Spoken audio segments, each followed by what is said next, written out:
श्रीमद् भगवत गीता संपूर्ण अध्याय 12 हिंदी में। अर्जुन बोलते हैं, जो अनन्य प्रेमी भक्तजन पूर्वोक्त प्रकार से निरंतर आपके भजन ध्यान में लगे रहकर आप सगुण रूप परमेश्वर को और दूसरे जो केवल अविनाशी सच्चिदानंद घन निराकार ब्रह्म को अतिश्रेष्ठ भजते हैं, उन दोनों प्रकार से उपासकों में अति उत्तम योगवेत्ता कौन है। श्री भगवान बोलते हैं, मुझ में मन को एकाग्र करके निरंतर मेरे भजन ध्यान में लगे हुए जो भक्तजन अतिशय श्रेष्ठ श्रद्धा से युक्त होकर मुझ सद्गुण रूप परमेश्वर को भजते हैं, वो मुझको योगियों में अति उत्तम योगी मान्य हैं। परंतु जो पुरुष इंद्रियों के समुदाय को भली भांति प्रकार से वश में करके मन बुद्धि से परे सर्वव्यापी अकथनीय स्वरूप और सदा एक रस रहने वाला नित्य अचल निराकार अविनाशी सच्चिदानंद घन ब्रह्म को निरंतर एक ही भाव से ध्यान करते हुए भजते हैं, वे संपूर्ण भूतों के हित में रत और सब में समान भाव वाले योगी मुझको ही प्राप्त होते हैं। उन सच्चिदानंद घन निराकार ब्रह्म में आसक्त चित्त वाले पुरुष साधन में परिश्रम विशेष हैं, क्योंकि देह अभिमानियों द्वारा अव्यक्त विषयक गति दुख पूर्वक प्राप्त की जाती है। परंतु जो मेरे परायण रहने वाले भक्तजन संपूर्ण कर्मों को मुझ में अर्पण करके मुझ सगुण रूप परमेश्वर को ही अनन्य भक्ति योग से निरंतर चिंतन करते हुए भजते हैं, हे अर्जुन, उन मुझ में चित्त लगाने वाले प्रेमी भक्तों का मैं शीघ्र ही मृत्यु रूप संसार समुद्र से उद्धार करने वाला होता हूँ।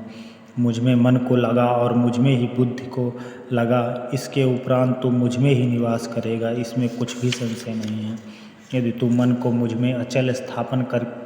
करने के लिए समर्थ नहीं है तो हे अर्जुन, अभ्यास रूप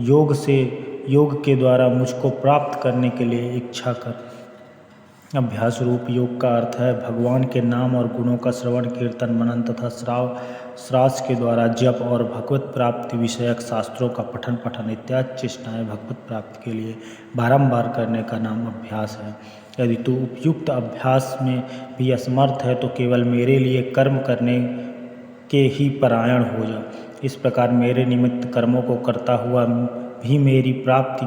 रूप सिद्धि को ही प्राप्त होगा। यदि मेरी प्राप्त रूप योग के आश्रित होकर उपयुक्त साधन को करने में भी तू असमर्थ है तो मन बुद्धि आदि पर विजय प्राप्त करने वाला होकर सब कर्मों के फल का त्याग कर, अर्थात मन और बुद्धि को अपने काबू में कर इंद्रियों को अपने काबू में कर किसी फल की प्राप्ति की चिंता न करना या किसी के लिए दुख न करना या खुश न होना किसी प्रकार के फल से, मर्म को न जानकर किए हुए अभ्यास से ज्ञान श्रेष्ठ है। ज्ञान से मुझ परमेश्वर के स्वरूप का ध्यान श्रेष्ठ है और ध्यान से भी सब कर्मों का फल का त्याग श्रेष्ठ है, क्योंकि त्याग से तत्काल ही परम शांति होती है। जो पुरुष सब भूतों में द्वेष भाव से रहित, स्वार्थ रहित, सबका प्रेमी,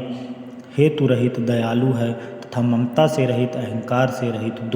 सुख दुखों की प्राप्ति में सम और क्षमावान है, अर्थात अपराध करने वालों को भी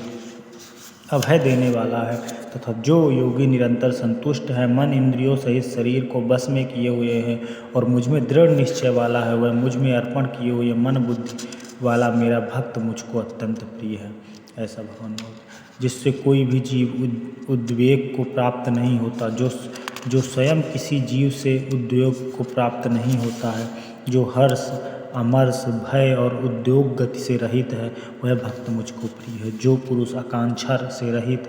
बाहर भीतर से शुद्ध, चतुर, पक्षपात से रहित और दुखों से छूटा हुआ है, वह सब आरंभों का त्यागी मेरा भक्त मुझको प्रिय है। जो न कभी हर्षित होता, न द्वेष करता है, न शोक करता है, न कामना करता है, तथा जो शुभ अशुभ संपूर्ण कर्मों का त्यागी है, वह भक्तियुक्त पुरुष मुझको प्रिय है। जो शत्रु मित्र में और मान अपमान में सम है तथा सर्दी गर्मी सुख दुखादि द्वंद्वों में सम है और आसक्ति से रहित है, जो निंदा स्थिति को समान समझने वाला, मननशील और किसी प्रकार से भी शरीर का निर्वाह होने में सदा ही संतुष्ट है और रहने के स्थान में ममता और आसक्ति से रहित है, वह स्थिर बुद्धि भक्तिमान पुरुष मुझको प्रिय है। परंतु जो श्रद्धा युक्त पुरुष मेरे परायण होकर इस ऊपर कहे धर्ममय अमृत को निष्काम प्रेम भाव से सेवन करते हैं, वह भक्त मुझको अतिशय प्रिय है। भगवान ने यहाँ अपने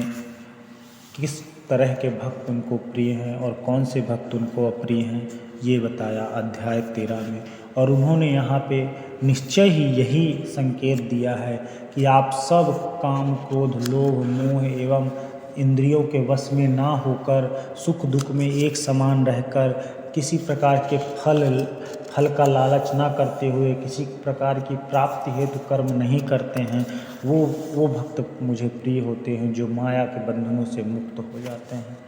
धन्यवाद।